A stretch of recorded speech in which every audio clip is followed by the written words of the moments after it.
මේ සනිටුවන් කරන මේ වෙලාවේ මම දන්නවා අද දවසේ චූටි මගේ දූල පුතාලගේ.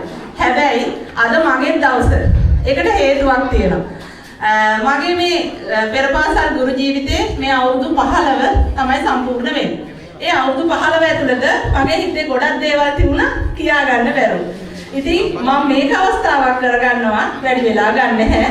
මගේ හිතේ තියෙන ටික කියා ගන්න ඕනේ නිසා. මම පළමුව අපේ පෙරපාසල මට මතකයි 2025 පළවෙනි මාසයේ 10 වෙනිදා තමයි පෙරපාසල ආරම්භ කරේ. ඒ ආරම්භ කරන්න සංවිධාන කටයුතු කරගෙන අතර වාරේ මම ගියා අපේ ඉන්ද්‍රාරාම පන්සලේ ලොකු හාමුදුරුවෝ හම්බෙන්න. ගිහිල්ලා මම කිව්වා හාමුදුරුවනේ මම මෙහෙම පෙරපාසලක් පටන් ගන්නවා කියලා කිව්වා. ලොකු හාමුදුරුවෝ මට ආශිර්වාද කරා.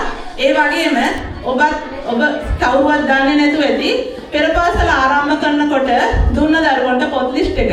ඒ පොත් ලිස්ට් එක දුන්නේ අපේ ඉන්ද්‍රාරාම පුරාණ විහාරාධිපති අපේ ධම්මසිරි හාමුදුරුවෝ. ඉතින් මම පාද නමස්කාර කර උන්වහන්සේ මෙම අවස්ථාවට ශාස්ත්‍රා පෙරපාසල වෙනුවෙන් පිළිගනු ලබනවා. ඊට පස්සේ මම මෙහෙම වැඩ කරගෙන යනකොට මම සංවිධානය කරන ඕනම වැඩසටහනක් මම සංවිධානය කරලා ඉවර වෙලා මම කෝල් එක ගන්න එක මට පුරුද්දක් වෙලා. අපේ ධම්මානන්ද පොඩි හාමුදුරුවන්ට පොඩි හාමුදුරුවන්ට කෝල් එකක් ගත්තාම ධම්මානන්ද පොඩි හාමුදුරුවෝ මගේ වැඩසටහන් වල තියෙන වැරදි දේවල් ඉවත් කරලා